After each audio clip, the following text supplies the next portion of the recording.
Bismillahirrahmanirrahim. Assalamualaikum warahmatullahi wabarakatuh.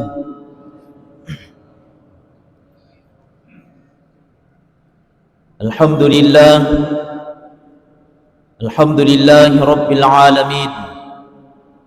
Assalatu wassalamu ala asyrafil anbiya'i wal mursalin, Sayyidina Muhammad wa ala alihi wa ashabihi ajma'in, amma ba'd.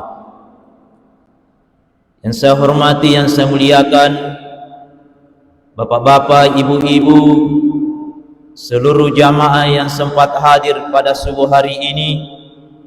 Mudah-mudahan insyaallah kita semua senantiasa diberikan kesehatan lahir batin oleh Allah. Allah panjangkan umur kita semua, dan mudah-mudahan kita semua ini senantiasa dalam lindungan Allah Subhanahu wa ta'ala. Alhamdulillah, marilah kita senantiasa memanjatkan syukur kepada Allah Subhanahu wa ta'ala, karena sampai saat ini kita masih merasakan nikmat dari Allah Subhanahu wa ta'ala. Kita bisa hadir di tempat ini, di masjid yang kita cintai ini, itu karena merupakan nikmat dari Allah. Seandainya bukan karena nikmat dari Allah, maka tentunya kita tidak bisa hadir di tempat ini. Olehnya itu, mari kita senantiasa memperbanyak syukur kepada Allah, dengan memperbanyak berzikir kepada Allah, dengan senantiasa mengucapkan kalimat Alhamdulillahi Rabbil Alamin. Salam dan salawat mari kita kirimkan kepada junjungan Nabi kita Muhammad sallallahu alaihi wasallam. Allahumma salli ala Sayyidina Muhammad wa ala ali Sayyidina Muhammad. Mudah-mudahan berkat salawat kita insyaallah di akhirat nanti kita semua mendapatkan syafaat, mendapatkan pertolongan dari Rasulullah Muhammad sallallahu alaihi wasallam. Bapak Ibu yang dimuliakan Allah Subhanahu wa ta'ala, di subuh yang ke-18 ini, sesuai dengan tema yang tertera, yaitu saya akan membahas terkait dengan keutamaan bersabar.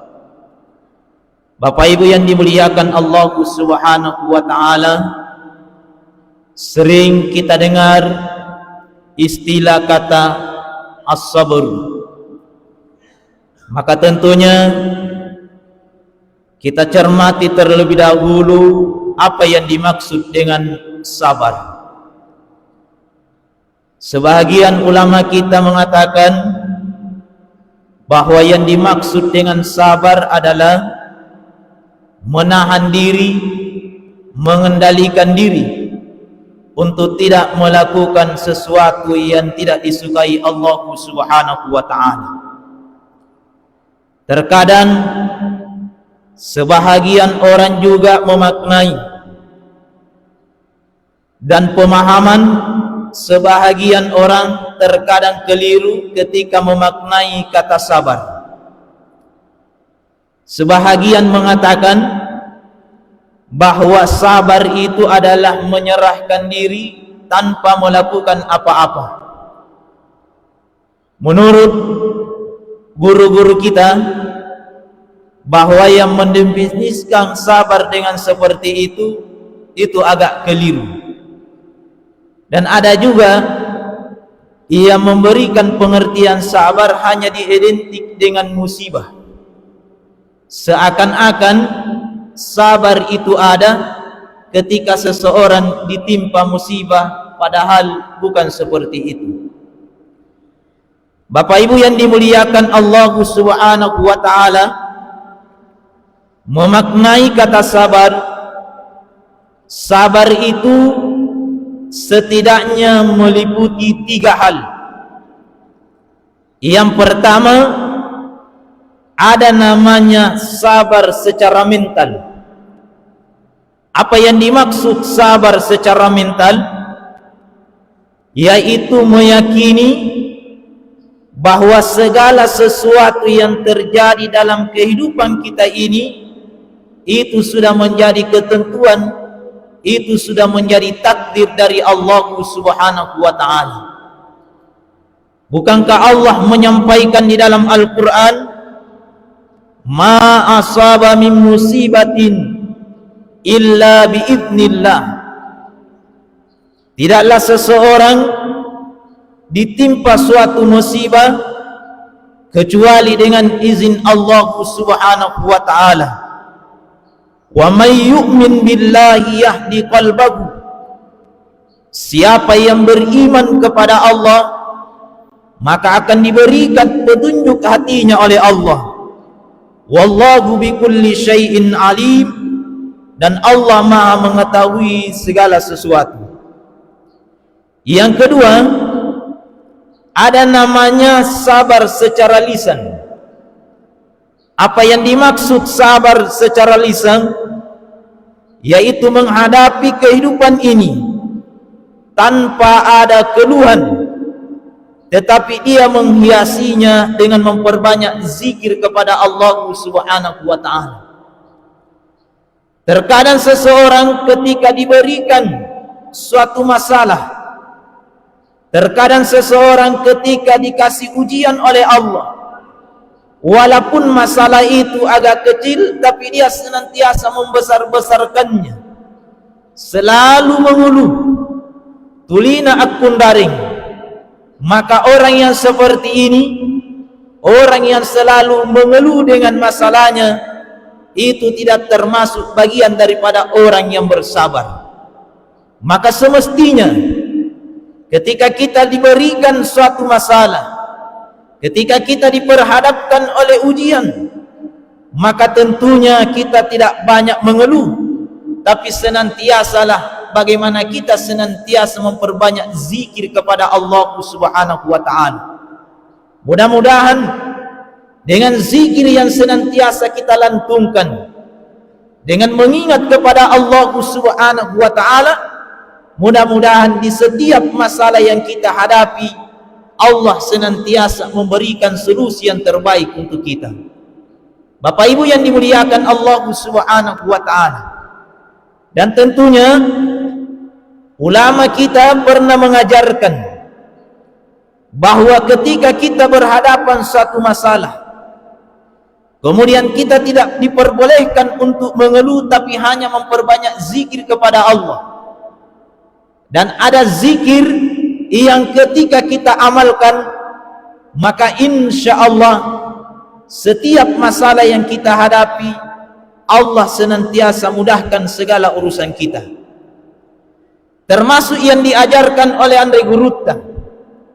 Gurutta pernah menyampaikan bahwa apabila kamu menghadapi suatu masalah, yang mana masalah itu kau anggap itu suatu hal yang rumit, maka perbanyak amalkan, perbanyak kita membaca Ya Latif, Ya Latif, Ya Latif. Amalkan zikir ini, maka insya Allah dengan mengamalkan zikir Ya Latif, Ya Latif, Ya Latif, maka tentunya insya Allah dengan zikir ini Allah mudahkan segala-galanya. Yang ketiga, sabar secara perbuatan. Apa yang dimaksud sabar secara perbuatan? Yaitu dengan berusaha bersungguh-sungguh dan terus menerus tanpa putus asa, menghilangkan hambatan yang ada pada dirinya, baik melalui doa ataupun dengan perbuatan. Dengan hal ini bisa kita cermati sesuai dengan hadis Rasulullah sallallahu alaihi wasallam, Inna Allah Ta'ala anzalat da'a wa dawa'ah. Sesungguhnya Allah itu menurunkan penyakit dan obatnya. Wa ja'ala li kulli da'in dawa'a. dan menjadikan setiap penyakit itu ada obatnya. Maka apa kata Nabi? Fatadawau, maka berobatlah. Wala tatadawau bil haram, dan janganlah kalian berobat dengan yang haram. Artinya apa? Ini memberikan gambaran kepada kita bahwa ketika kita ditimpa sesuatu ataukah berupa sakit, maka semestinya ketika kita menghadapi rasa sakit itu harus juga sabar dalam perbuatan. Diberikan sakit, jangan mengatakan saya sabar tanpa ada usaha untuk berobat. Maka ketika seseorang hanya mengatakan saya sabar tanpa melakukan sesuatu, tanpa ada usaha, maka ulama kita mengatakan ini bukanlah bagian daripada sabar. Jamaah yang dimuliakan Allah Subhanahu wa ta'ala. Kemudian Al-Imam Al-Ghazali menyimpulkan, membagi bahwa sabar itu ada 3. Yang pertama adalah ada yang namanya sabar dalam ketaatan. Sabar dalam melakukan ketaatan, termasuk kita semua ini Bapak Ibu bisa hadir di sini salat berjamaah di masjid yang kita cintai ini. Kalau bukan karena kesabaran, maka tentunya kita tidak bisa hadir di tempat ini. Mungkin ada bapak-bapak, ibu-ibu yang jarak rumahnya dari masjid begitu jauh. Mungkin dari tadi ketika kita terbangun ngantuknya sungguh sangat luar biasa.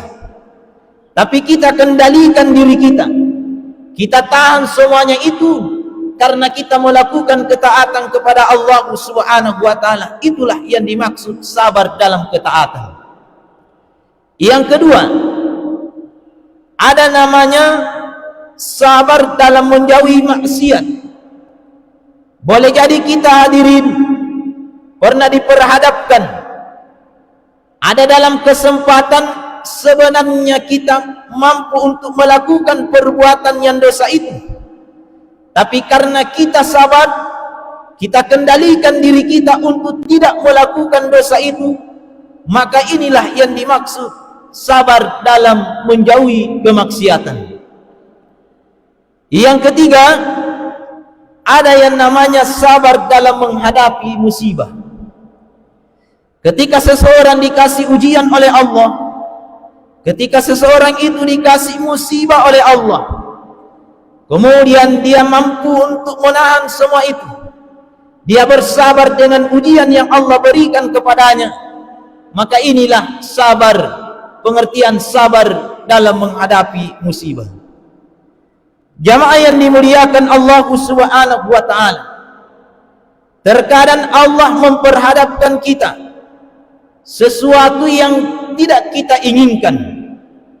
Olehnya itu, apabila kita merasakan, apabila kita diperhadapkan sesuatu yang semestinya kita tidak inginkan, maka cara menghadapi, bijaklah dalam menghadapi persoalan itu. Dengan cara menghadapinya adalah melalui bersabar. Jamaah yang dimuliakan Allah Subhanahu wa ta'ala, karena kenapa? Boleh jadi Allah memperhadapkan sesuatu yang tidak kita inginkan, maka padahal di situ adalah merupakan hal yang terbaik Allah kepada kita. Boleh jadi dengan masalah yang kita hadapi saat ini, justru itu yang membuat kita lebih dekat dengan Allah Subhanahu wa ta'ala. Boleh jadi ketika kita ditimpa sesuatu yang tidak kita inginkan, boleh jadi dengan masalah itu kita lebih dekatkan diri kita kepada Allah dengan memperbanyak doa kepada Allah Subhanahu wa ta'ala. Boleh jadi dengan sesuatu itu, sesuatu yang tidak kita inginkan Allah perhadapkan kepada kita, justru dengan itu Allah mengangkat derajat kita dengan nilai sabar yang kita miliki. Jamaah semua yang dimuliakan Allah Subhanahu wa ta'ala. Kemudian apa kemuliaan bagi orang yang senantiasa memiliki sikap sabar? Allah menjanjikan di dalam Al-Quran. Apa kata Allah? Innama yuwaffas sabiruna ajrahum bighairi hisab. Sesungguhnya hanya orang-orang yang bersabarlah diberikan pahala oleh Allah tanpa batas. Begitu tingginya nilai sabar yang kita miliki ketika Allah memperhadapkan sesuatu kepada kita, apalagi yang tidak kita sukai, kemudian kita ikhlas menerimanya, ridha menerimanya, maka tentunya dengan nilai sabar yang kita miliki, kita mendapatkan pahala yang sungguh sangat luar biasa di sisi Allah Subhanahu wa ta'ala. Yang kedua, orang yang memiliki sikap sabar, maka tentunya akan diberikan ketenangan hatinya oleh Allah. Kenapa diberikan ketenangan? Karena dengan rasa tenangnya itu, dia tidak terambang-ambing dengan ujian yang ia hadapi saat ini. Makanya orang yang senantiasa bersabar, maka tentunya pasti dilapangkan hatinya oleh Allah Subhanahu wa ta'ala. Yang selanjutnya, termasuk keutamaan orang yang memiliki sikap sabar, ketika di akhirat nanti, ketika orang yang bersabar dimasukkan ke dalam surganya Allah, maka pada saat itu disambutlah oleh malaikat Allah. Apa kata malaikat? Allah menyampaikan di dalam Al-Quran, Salamun alaikum bima sabartum fa ni'ma uqbad dar. Malaikat berkata, Salamun alaikum, keselamatan atasmu, karena kesabaranmu itulah sebaik-baik tempat kembali, yaitu surga. Orang yang senantiasa bersabar di dunia ini, menghadapi segala ujian yang Allah berikan dalam hidup ini, kemudian dia mampu menerimanya dengan ikhlas, dia mampu menerimanya penuh dengan keridaan, maka insya Allah nanti ketika dimasukkan ke dalam surganya Allah, maka akan disambut oleh malaikat-malaikat Allah, diberikan kata selamat oleh malaikat, Salamun alaikum bima sabartum fa ni'ma uqbad dar. Bapak, ibu-ibu yang dimuliakan Allah Subhanahu wa ta'ala, begitu pentingnya yang namanya sabar, sampai-sampai Allah berfirman di dalam Al-Quran, Ya ayyuhalladzina amanu ista'inu bis sabri was salah. Wahai orang-orang yang beriman, mohonlah pertolongan kepada Allah dengan cara sabar dan salat. Innallaha ma'as sabirin. Sesungguhnya Allah bersama orang-orang yang sabar. Ketika kita cermati ayat ini, Allah lebih dahulu menyebutkan kata sabar daripada salat. Itu menandakan bahwa sabar adalah tidak kalah penting dengan ibadah salat, karena dengan perkara penting yaitu salat juga memerlukan yang namanya kesabaran. Olehnya itu, mari kita senantiasa berdoa kepada Allah Subhanahu wa ta'ala. Mudah-mudahan Allah senantiasa memberikan petunjuk untuk kita. Ketika kita diperhadapkan suatu masalah, kita tidak gampang goyah, tetapi mari kita memohon petunjuk Allah. Mudah-mudahan Allah senantiasa mengisi hati kita dengan penuh rasa sabar, sehingga dengan nilai sabar yang kita miliki, insya Allah kita mendapatkan derajat yang mulia di sisi Allah Subhanahu wa ta'ala.